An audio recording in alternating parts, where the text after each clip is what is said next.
നമസ്കാരം. തണുക്കുമ്പോഴോ ഭയമുള്ളപ്പോഴോ അല്ലെങ്കിൽ ഏറെ ഇഷ്ടപ്പെട്ട ഒരു പാട്ട് കേൾക്കുമ്പോഴോ ഒക്കെ നമ്മുടെ ചർമ്മത്തിൽ രോമങ്ങൾ എഴുന്നേറ്റ് നിൽക്കാറുണ്ട്.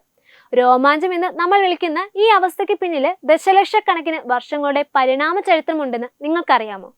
നമ്മുടെ ശരീരത്തിന്റെ ഈ വിചിത്രമായ പ്രതികരണത്തെക്കുറിച്ചുള്ള കൂടുതൽ വിവരങ്ങൾ നോക്കാം. നമ്മളുടെ രോമകൂപങ്ങളുടെ ചുവട്ടിലുള്ള അതിസൂക്ഷ്മമായ പേശികൾ മുറുങ്ങുമ്പോഴാണ് രോമാഞ്ചം ഉണ്ടാകുന്നത്. ഈ പേശികൾ ഓരോ രോമത്തെയും കുത്തനെ എഴുന്നേൽപ്പിക്കുവാൻ പ്രേരിപ്പിക്കുന്നു. ഒരൊറ്റ നോട്ടത്തിൽ ഇതൊരു ലളിതമായ ശാരീരിക പ്രതികരണമായി തോന്നാമെങ്കിലും ഇതിന് പിന്നിൽ അതിശക്തമായ വലിയൊരു കഥയുണ്ട്. ആദിമ മനുഷ്യർക്ക് മൃഗങ്ങളെ പോലെ ശരീരത്തിൽ ധാരാളം രോമങ്ങൾ ഉണ്ടായിരുന്ന കാലത്താണ് ഈ വിദ്യ രൂപപ്പെട്ടത്. തണുപ്പുള്ള സമയങ്ങളിൽ ശരീരത്തിലെ രോമങ്ങൾ ഇത്തരത്തിൽ എഴുന്നേറ്റ് നിൽക്കുന്നത് വായുവിനെ ചർമ്മത്തിന് മുകളിൽ തടഞ്ഞു നിർത്തുവാൻ സഹായിക്കും. ഇതൊരു പുതപ്പ് പോലെ പ്രവർത്തിച്ച് ശരീരത്തിന് ആവശ്യമായ ചൂട് നിലനിർത്തുവാൻ സഹായിച്ചിരുന്നു.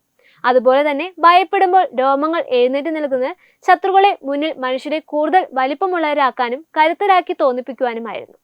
ഇന്നും പൂച്ചകളും നായ്ക്കളും തങ്ങളെ വലിയ ശത്രുക്കളെ കാണുമ്പോൾ രോമം എഴുന്നേൽപ്പിക്കുന്നത് അതേ കാരണങ്ങളാലാണ്.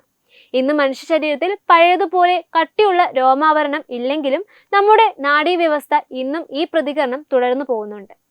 ഒരു കാലത്ത് വ്യക്തമായ ഉപയോഗം ഉണ്ടായിരുന്നതിലും എന്നാൽ ഇന്ന് പ്രയോജനം കുറഞ്ഞതുമായ ഇത്തരം ശാരീരിക പ്രവർത്തനങ്ങളെ ശാസ്ത്രലോകം വെസ്റ്റിജിയൽ റെസ്പോൺസ് എന്ന് വിളിക്കുന്നത്. നമ്മുടെ പൂർവികർ വനങ്ങളിൽ ഉപജീവിച്ചിരുന്ന അതേ തന്ത്രം തന്നെയാണ് ഇന്നും രോമാഞ്ചമായി നമ്മുടെ ശരീരത്തിൽ അവശേഷിക്കുന്നത്. ഭയവും തണുപ്പും മാത്രമല്ല, ആവേശമുണർത്തുന്ന സംഗീതം കേൾക്കുമ്പോഴും പ്രചോദനാത്മകമായ സിനിമകൾ കാണുമ്പോഴും നമുക്ക് രോമാഞ്ചം ഉണ്ടാകാറുണ്ട്. നമ്മുടെ വികാരങ്ങളെ ശരീരപ്രവർത്തനങ്ങളായി തലച്ചോർ ബന്ധിപ്പിക്കുന്നത് കൊണ്ടാണ് ഇത് സംഭവിക്കുന്നത്. ഇത്തരം സന്ദർഭങ്ങളിൽ തലച്ചോറിൽ നിന്ന് ലഭിക്കുന്ന സന്ദേശങ്ങൾ നാഡീവ്യവസ്ഥയെ ഉത്തേജിപ്പിക്കുകയും രോമകൂപങ്ങളെ എഴുന്നേറ്റ് നിൽക്കുവാൻ പ്രേരിപ്പിക്കുകയും ചെയ്യുന്നു. ചുരുക്കത്തിൽ രോമാഞ്ചം എന്നത് വെറും ഒരു ശാരീരിക മാറ്റം മാത്രമല്ല, മറിച്ച് ആയിരക്കണക്കിന് വർഷങ്ങൾക്കപ്പുറമുള്ള നമ്മുടെ പുരാതന ഭൂതകാലത്തിന്റെ ഓർമ്മപ്പെടുത്തലാണ്. ആധുനിക മനുഷ്യനായി മാറിയിട്ടും നമ്മുടെ ശരീരം ഇപ്പോഴും ആദിമ മനുഷ്യന്റെ അതിജീവന തന്ത്രങ്ങൾ മുറുകെ പിടിക്കുന്നു എന്നതിന്റെ ഉത്തമ ഉദാഹരണമാണ് ഓരോ രോമാഞ്ചവും. ന്യൂസ് ഡെസ്ക് തത്വമൈ TV.